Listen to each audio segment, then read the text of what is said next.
No one gets to heaven alone, to heaven alone, to heaven alone. No one gets to heaven alone. We get there side by side, side by side, side by side, side by side. We get there side by side. No one heals the world on their own, the world on their own, the world on their own. No one heals the world on their own. We're healing side by side, side by side, side by side, side by side. We're healing side by side. No one does the work on their own, the work on their own, the work on their own. No one does the work on their own. We're working side by side, side by side, side by side, side by side. We're working side by side, side by side. Side by side, side by side. We're healing side by side, side by side, side by side, side by side. We get there side by side. Good morning and welcome to the online worship of the Unitarian Universalist Fellowship of Montgomery. All of you is welcome here. Your ethnic, ancestral, physical, spiritual, emotional, sexual, political self. Leave nothing at the door. Bring your whole self. All of who you are is welcome in this place. It's February 6th, 2022. My name is Lynn Hopkins. It is my honor to serve this congregation as its minister, and I'm speaking to you from the home of the Muskogee Creek people in Montgomery, Alabama. I'd like to invite you into this hour of worship this morning with words from one of the great Unitarian Universalist poets, Nancy Schaefer, because she wanted everyone to feel included in her prayer. She said, right at the beginning, several names for the holy. Spirit, she said, Holy One, Mystery, God. But then thinking these weren't enough ways of addressing that which cannot be fully addressed, she added particularities, saying, Spirit of life, Spirit of love, ancient Holy One, mystery we will never fully know, gracious God, and also Spirit of this earth, God of Sarah, Gaia, Thou, and then tongue loosened, she fell to naming superlatives as well. Most creative one, greatest source, closest hope. Even though superlatives for the sacred seemed to her probably redundant, but then she couldn't stop. One who made the stars, she said, although she knew technically a number of those present didn't believe the stars had been made by any one or thing, but just luckily happened. One who is an entire ocean of compassion, she said, and no one laughed. That which has been present since before the beginning, she said, and the room was silent. Then, although she hadn't imagined it this way, others began to offer names. Peace, said one. One my mother knew, said another. Ancestor, said a third. Wind, rain, Breath, said one near the back. Refuge, that which holds all. A child said, water. Someone said, Kuan Yin. Then womb, witness, great kindness, great eagle, eternal stillness. And then there wasn't any need to say the things she thought would be important to say. And everyone sat hushed until someone said, Amen. I would like to invite you to join me in speaking aloud the covenant of this congregation. We, the members and friends of the Unitarian Universalist Fellowship of Montgomery, promise to serve our community with open minds, willing hearts, and helping hands as we respect one another, honoring that our perceptions may differ, value our differences, working to better understand them in conflict, give joyfully of ourselves, being in harmony with our capabilities, and embrace our connections with each other, nature, the global community, and the great mystery of life. Now we'll hear from our coordinator of religious education, Roger Burdett, with A Time for All Ages. Hey, I am the ghost of video yet to come.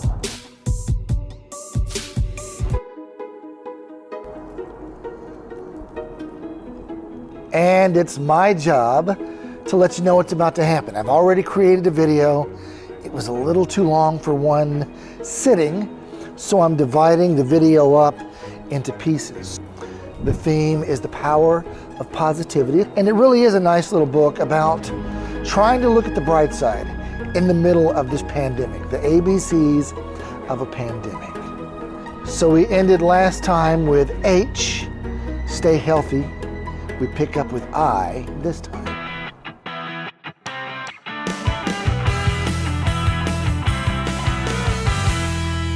I is for the internet. Hey, you're getting this story through the internet. We are lucky to have the internet so we can stay connected to one another and to the world. Amen to that. J is for joy. The joy of an empty schedule gives families more time to spend together. We play games, work puzzles, and watch our favorite TV shows. And I have forgotten the last few pages to point out where orbit is, the little Earth. So in this picture, I see orbit twice, once behind the girl, once behind the boy. I see a couple of orbits here, one on the balcony and one on the other balcony. K is for kinship. Thank you, essential workers. Funny, right as I'm reading that part, an ambulance is going by. Bless their endeavors as they go to take care of whatever it is they're going to take care of. Yes, I am thankful for our first responders. Kinship means treating our neighbors as family. We watch on TV as countries all over the world share videos of people singing from their windows. This lifts the spirits of their neighbors in a time of loneliness.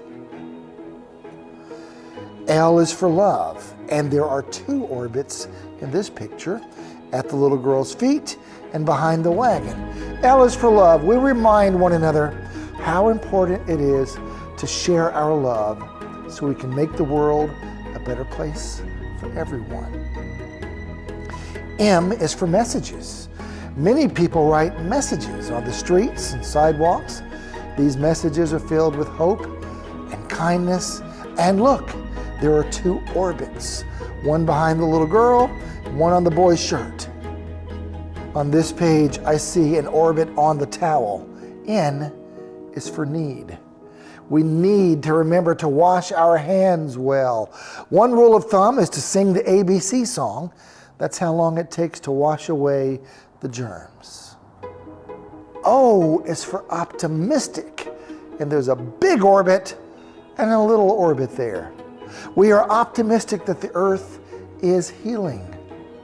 With fewer cars on the roads and fewer airplanes in the sky, our world is starting the healing process.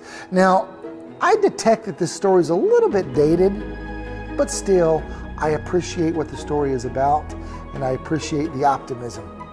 P is for persistent. Being persistent means not giving up. And I know for a fact we have talked about that before in Time for All Ages. Over and over, people are choosing to be persistent so we can find ways to beat this virus. And I believe that we will. All right, I'll break in there. That's a good place to put a pin in it. We'll pick back up with this next time. And I wish you a fabulous week.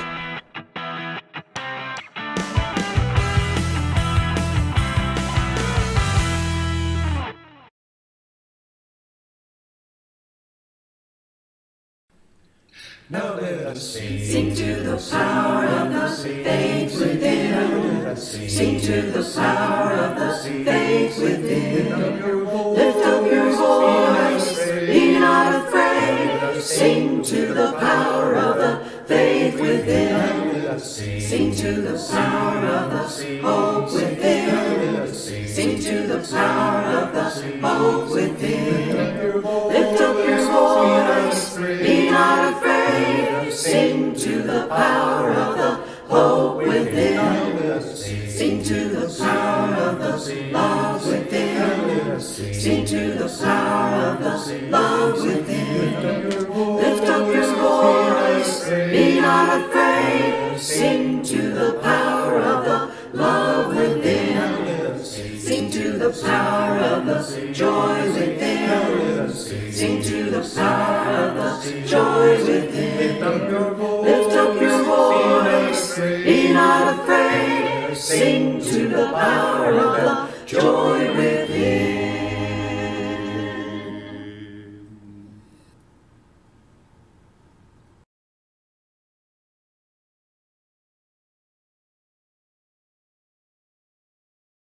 We set aside a time in each service to lift up and let go the things that we carry with us through the week. This past week, I had a birthday. Ushi had a birthday. Nordis had a birthday. Who else? I'm sure there were others I don't know about. We carry confusion and pain and conflicted feelings about the news that we hear. The news that bombards us from evening TV and the radio on the drive home. I lift up the loss of life over this past week.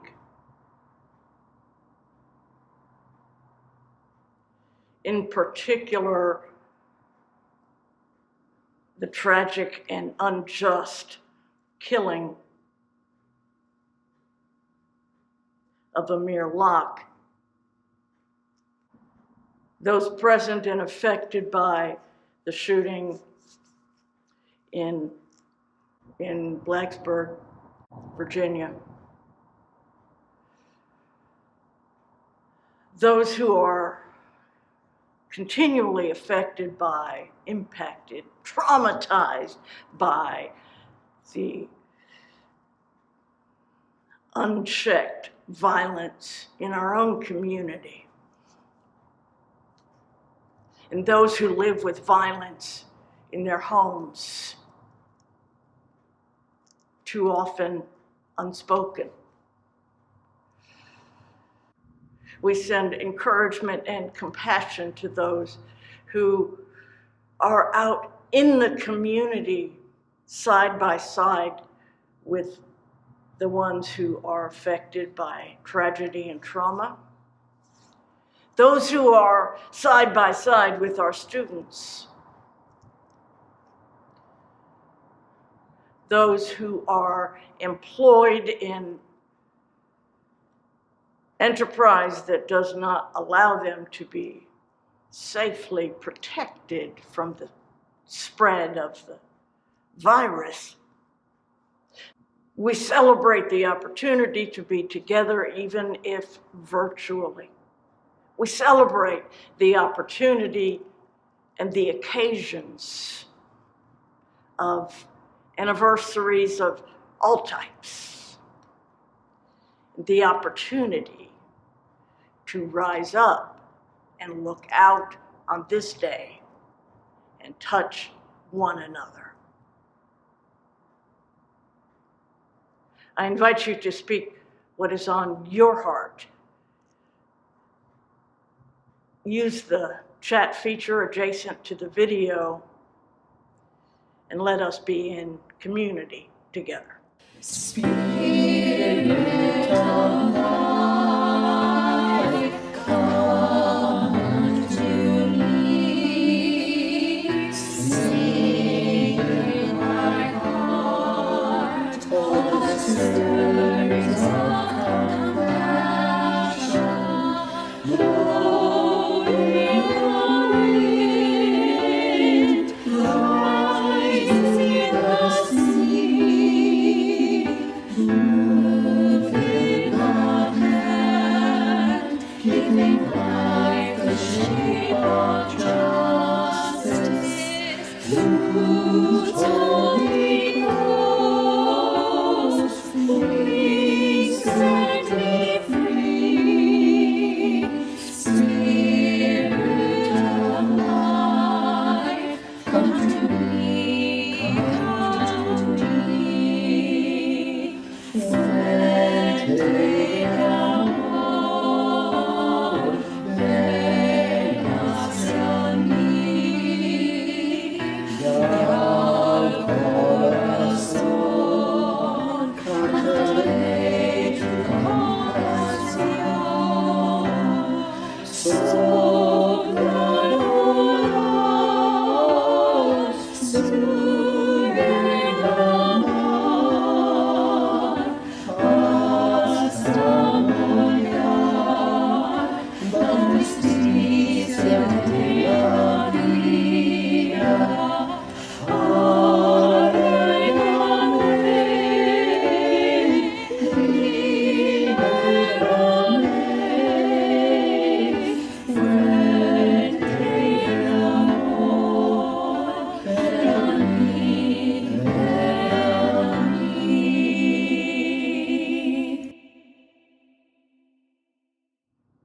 So it's still the Festival of Chalaka, of marking and focusing on giving attention to the principles of Unitarian Universalism, that is, the individual elements of the covenant of the Unitarian Universalist Association.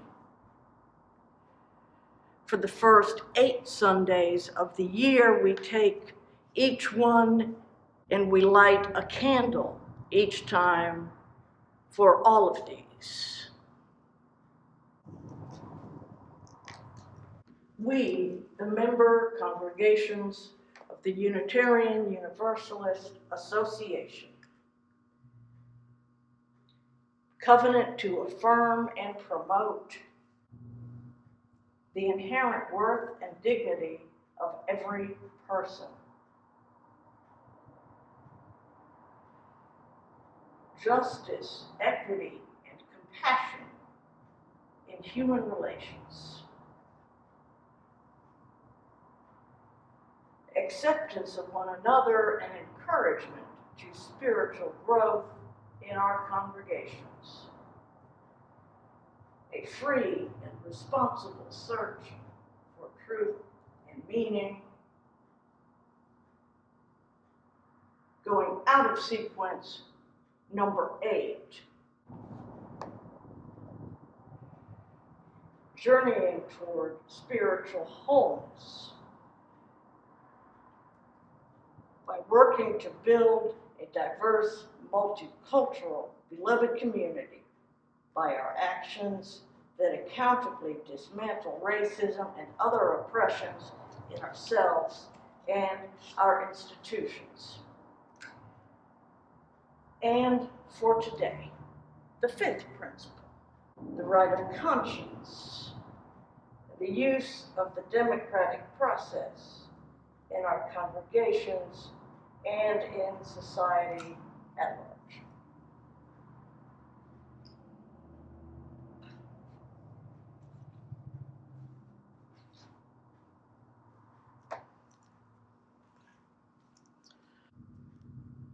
It's also the beginning of Black History Month. And as I mentioned in my email on Friday night, it just, this year, it really deserves more than just a passing nod, more than just a mention to be sure that we say the words. This year, as the ideas of racial justice and equity are so under assault, I wanted to take the month of February to highlight thinkers within Unitarian Universalism that align with each of these principles. Okay, full disclosure, you'll figure this out quickly enough, but let me just say right up front, I'm not talking about the fifth principle today. Because as I reread Morrison-Reed and reflected on last week's service, it just seemed like there were other things that needed attention in this moment. I got an email over the weekend from someone I don't think I've ever met, saying, stop talking all the time about the principles. Where's the spirit?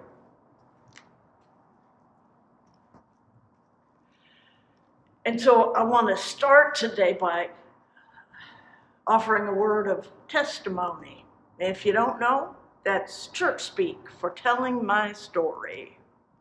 Because the material I want to offer you from Morrison-Reed comes in large part from a sermon that he delivered about his own personal conversion experience. Conversion experiences take many different forms. Mine happened in the context of recovery. One of the very first things I learned in my process of recovery, I encountered this wisdom, it's been more than 30 years ago now. I arrived full of anger, anguish, and despair. The anger was intense. It probably looked like rage, but it was not rage. It had no particular direction or holy purpose. It was just raw anger, which so often is a way of living with despair. And much of it had as its focus religion, the church, the ideology in which I had been steeped. I wasn't angry at God, because you can't be angry at God if you don't believe in God. I had nothing in me that resembled or could be described in any way as godness, no life-affirming spark. And so as I encountered the steps in recovery, and I wanted to talk about this today too, because we're talking about the steps in second hour today. As I encountered them and recognized this focus on God, I only experienced yet more despair, because this was not a thing that was possible for me. I would if I could, but there was no way, until someone offered me this wisdom. The only thing you need to know about God is you ain't it.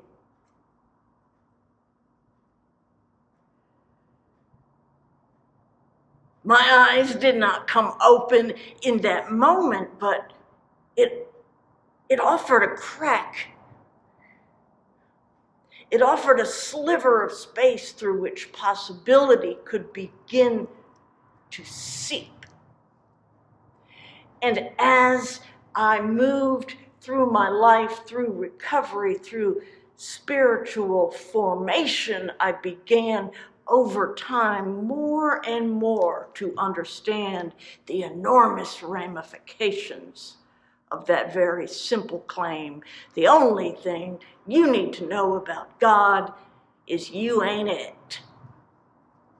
Dear God, I found my way home, I found my way home, I found my way home. Dear God, I found my way home, I found my way home. Dear God, growing up I always prayed, said your name probably over 100 times a day. Never met you, couldn't see you, but had a lot of faith. Thank mom and dad for introducing us at a young age. As I grew a little older though, so did my mind. Curiosity turned to skepticism in due time. Began questioning all the rituals and little rhymes from the sacred books. They said you wrote each and every line. How could you? But they said you did, so you must have. Wasn't 100% sure, but in them I trusted. So I bowed, kneeled, sat in silence, and even read. Went to the temple and prayed every night before bed. Looking back now, I'm not really sure what prayer meant. I guess closing my eyes and doing what other people said, and asking for things like any other kid. Interest in the relationship that you and I had, Hold my hand, so I don't walk alone. Call your name, don't know where to go. I found my way, I found my way, I found my way home. And now I'm yours, okay. By the time I got to college, God, I prayed much less, except for before eating. Understandable, I guess. See, I wasn't clear from the start as to who you really were. Then I saw and heard so much fear, it all became a blur. I thought religion was supposed to be pure and not bad. And when I saw people use your name in vain, it made me sad. And that was just the start. Even worse was segregation. Temple, mosques, church, synagogues, and different congregations. They all spoke your gospel, even posted up your paintings. But behind your name, in the dark, they murdered and defamed. Instead of love, God, intolerance and greed has pervaded. Hollow in the marketing, but shallow in the faith. I was jaded, God, didn't really understand the reason how all your children in your name could dare commit treason. So I kept my distance and just prayed that one day you'd bring it all together in my heart and just explain. Hold my hand, so I don't walk alone. Call your name, don't know where to go.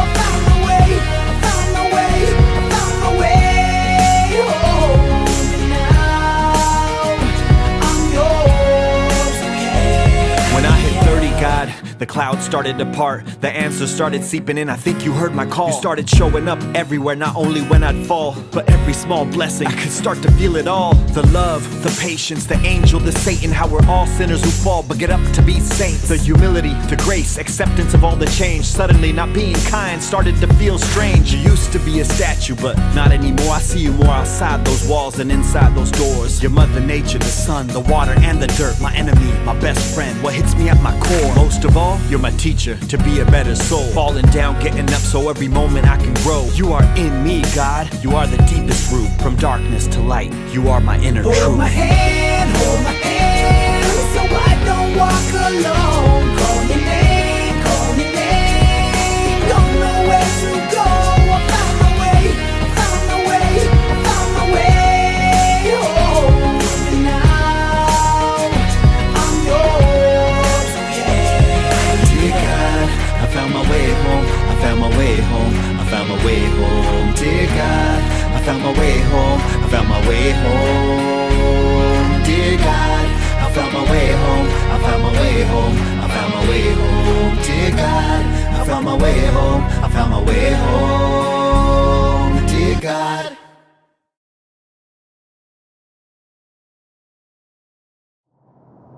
Mark Morrison-Reed was a Unitarian Universalist minister with his wife in a co-ministry for many, many years. He retired a few years ago. But over his career, he also was an historian of Unitarian Universalism, and particularly of the Black experience within Unitarian Universalism. He's written a number of truly powerful books. If you want an encounter with Morrison-Reed, I would start with In Between, which is his memoir.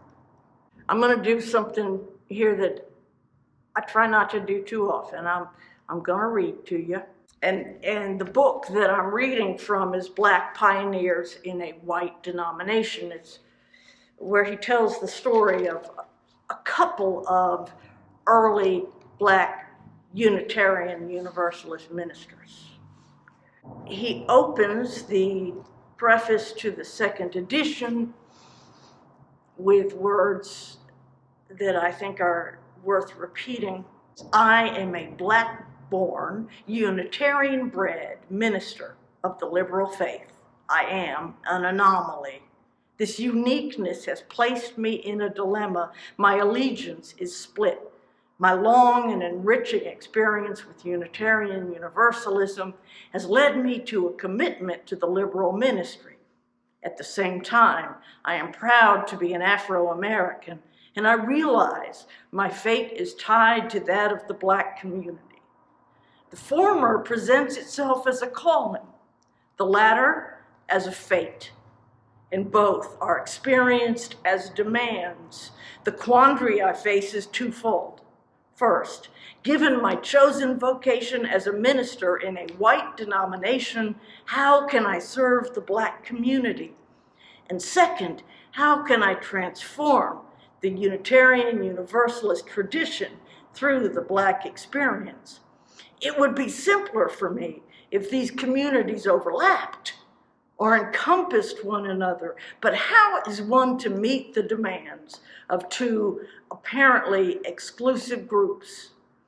As I straddle them, I feel the need for a common ground from which to address both.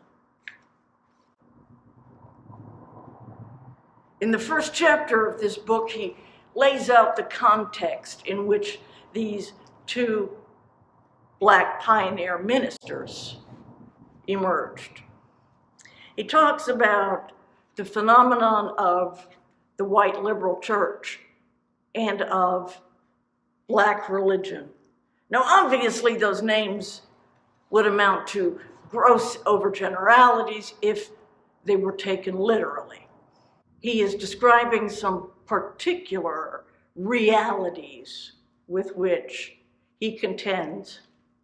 Freedom has been and is the dominant image in the Black American experience. But in the context of Black religion, freedom is the means, not the end. The object of faith in the Black religion is God. In Black religion, freedom emerges as a three-dimensional experience. Spiritual freedom has primacy, but must hold this worldly and otherworldly concerns in equilibrium. Increasingly in the modern world, political freedom has vied with spiritual freedom for the loyalty of Black people, and the American democratic faith strengthens the appeal of political freedom as an object of faith. Finally, intellectual freedom, while always present and active in its aesthetic form, is exercised primarily in the service of the other two. A little later in that chapter, he says, the typology of freedom, spiritual, political, and intellectual, that we found in Black religion is reversed in the Unitarian faith. Intellectual freedom is foremost. The men and women who have pushed beyond the framework for belief in their religious communities are representative of the life that is fulfilled through intellectual freedom. The political freedom upon which the freedom of speech depends is second in importance, and spiritual freedom is the Unitarian stepchild. Spiritual freedom is not disregarded. Emerson was its eloquent advocate, but it has rarely emerged as the cutting edge of the movement. As he explores the histories of these two realities, He looks deeply at the way in which Black religion developed in this country in the institution of slavery. Religion was a way of survival, of sustaining life against unimaginable burdens and obstacles. But for the majority of us in the Unitarian Universalist tradition, the affluent white contingent, the notion of religion as a means to liberation is not particularly relevant to our lived experience. Nonetheless, one of our core values is intentional diversity. And it will not be possible to not only welcome,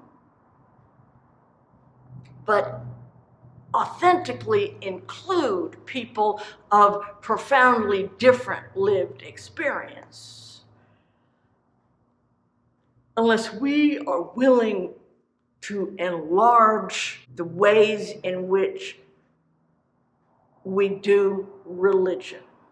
That is to say, we have historically had as our primary claim, look, you don't have to believe in God here.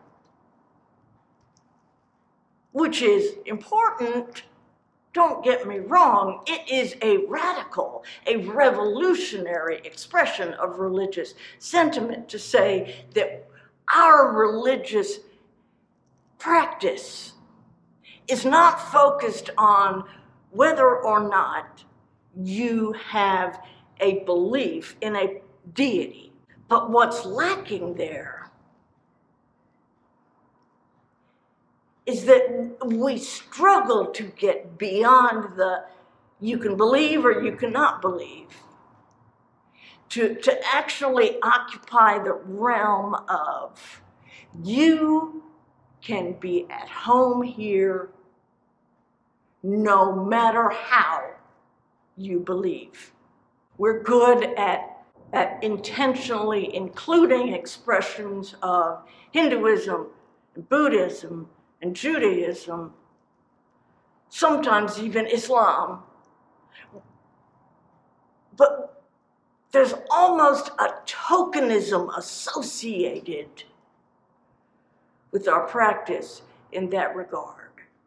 Although at no place that I have found does he say this expressly, the lesson that I am hearing from Mark Morrison-Reed in this moment, and maybe it's just because it's what I'm hungry to hear in this moment, but Unitarian Universalism is the tradition, is the movement in which you can honor, show reverence for, and speak about God in whatever form that takes. Not just God as the force of nature, but also God as Atman, as Shiva, as Allah, as Gaia.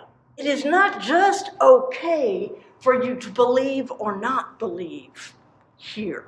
What we aspire to claim, and so far have fallen short in realizing, but nonetheless cherish as one of our ideals. What we aspire to claim is that you are welcome if you choose to enter into covenant with us, no matter which gods or in what way you identify the divine.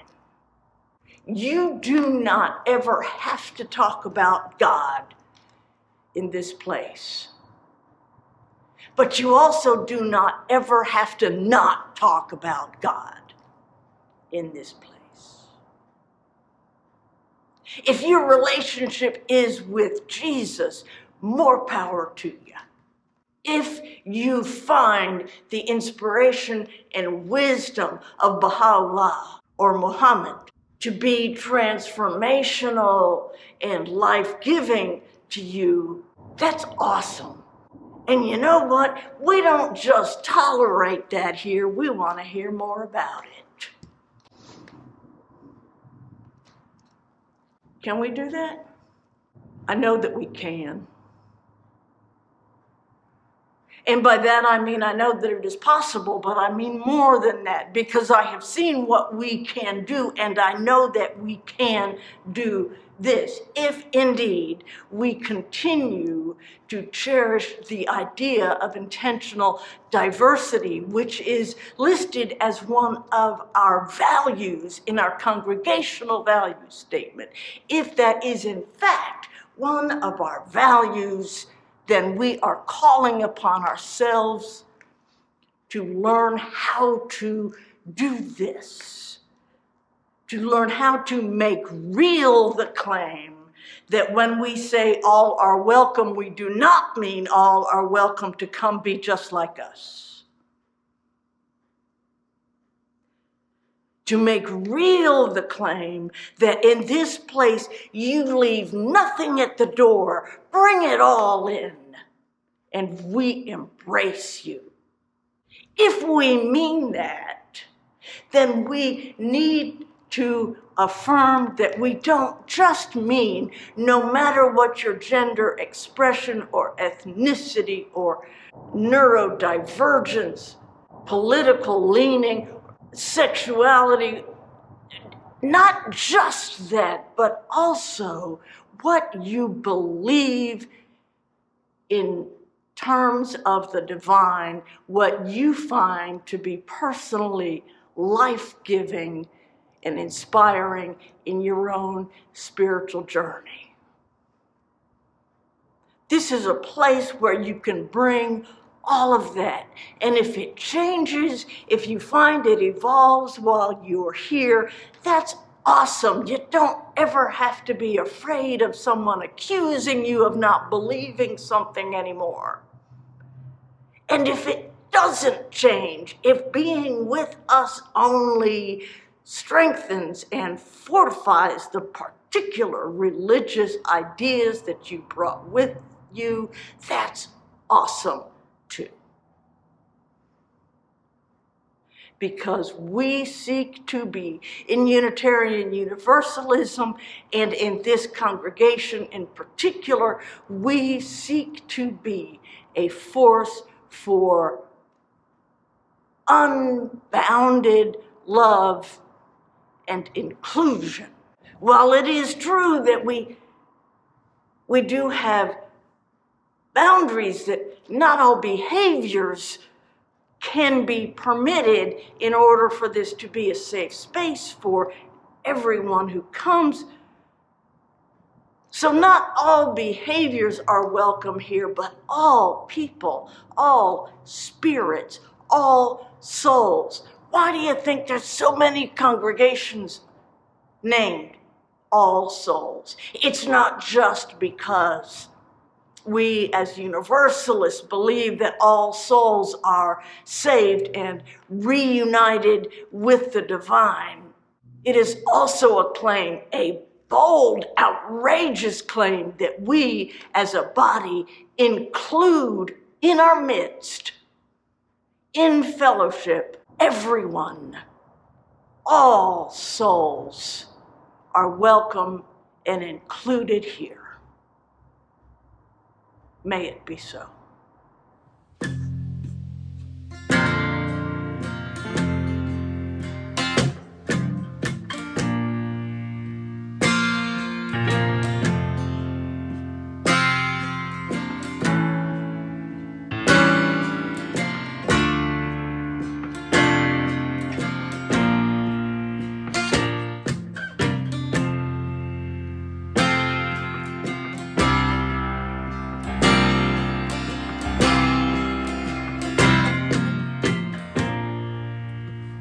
The ceiling is high to let your soul rise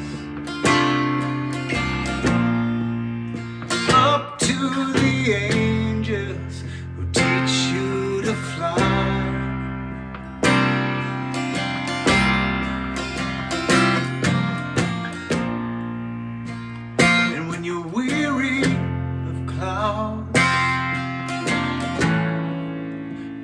you back down, welcomes you home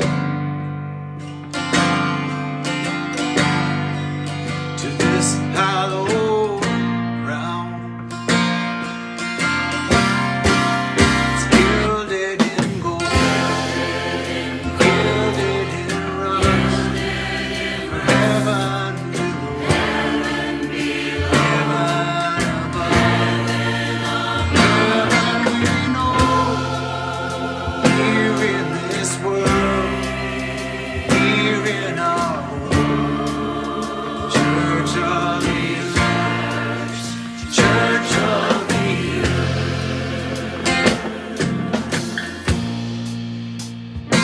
And the windows are wide, so darkness and light, history and beauty meet you inside.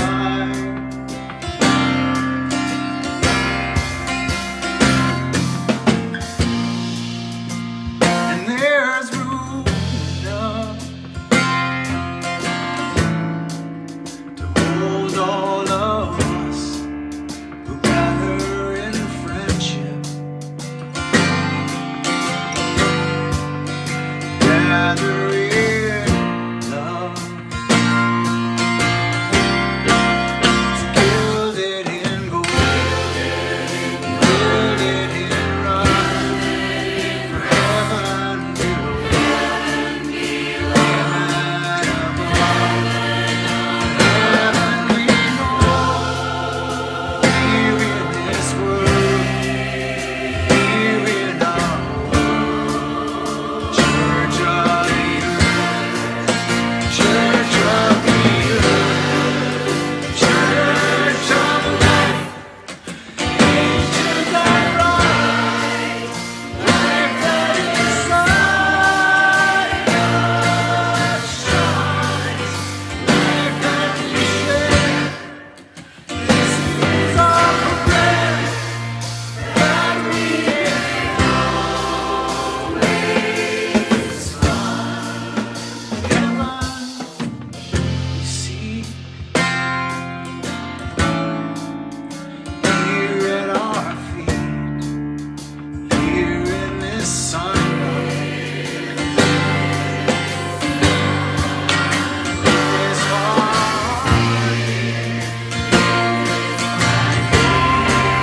It's gilded in gold, gilded in rust, for heaven below, heaven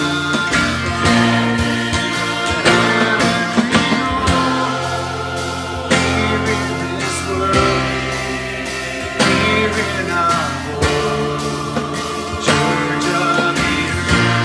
It's gilded in gold, gilded in rust, for heaven below, heaven above.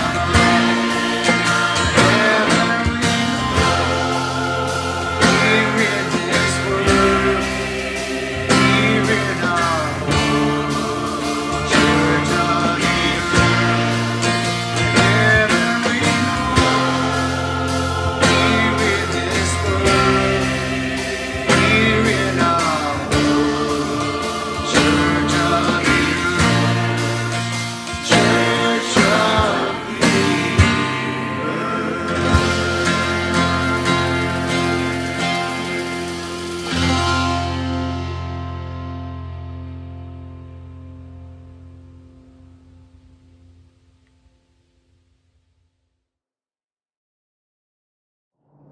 I hope you'll hop over to Zoom and join us for second hour. As I mentioned in my email, Janice Wood is continuing our Life Changers series, and she's talking about her encounter with the 12 steps. This afternoon, there is a multi-faith youth forum going on online. That's also in your email. Young people from all traditions are welcome to come. Our hope is that we will be able to create a space in which young people can encounter each other in an authentic and loving curiosity about diverse religious and cultural experience. There's several other things going on this week that I mentioned in my email, including Mickey is restarting the My Favorite Things series that was so wildly popular early in the pandemic, and I'm really looking forward to that. Second Thursdays. So that's this week also. You and You, the series that I lead on UU Basics, second Wednesday night, focuses on the elementary essentials of Unitarian Universalism. And then the fourth Wednesday night is an open topic seminar style. Folks bring whatever they would like to talk about with regard to our movement and beliefs. So come on out during the week and join us in some of these things that are going on in our fellowship. I hope we get some of our kids out at the youth forum. I plan to be there. I was part of the group that helped put this together, as was our coordinator of religious education, Roger Burdett, who attended the first meeting when I was not able to, and I was so excited about what he reported back that I couldn't wait to see what happens. And so that starts today. As always, feel free to reach out to me by email, phone, text message, whatever works for you. I have posted office hours, but I also have wide availability at other times during the week, and I'm always happy to talk with you. So for now, our service has ended. May our service begin.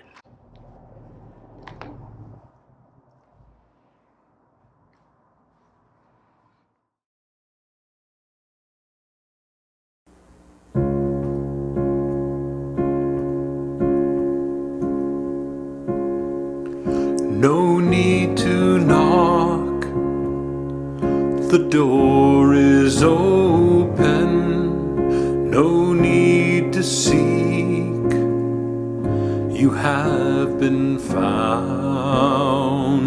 No need to ask for what's been given when you walk on holy ground. No need to run, there is no danger. No need to swim, you will not drown.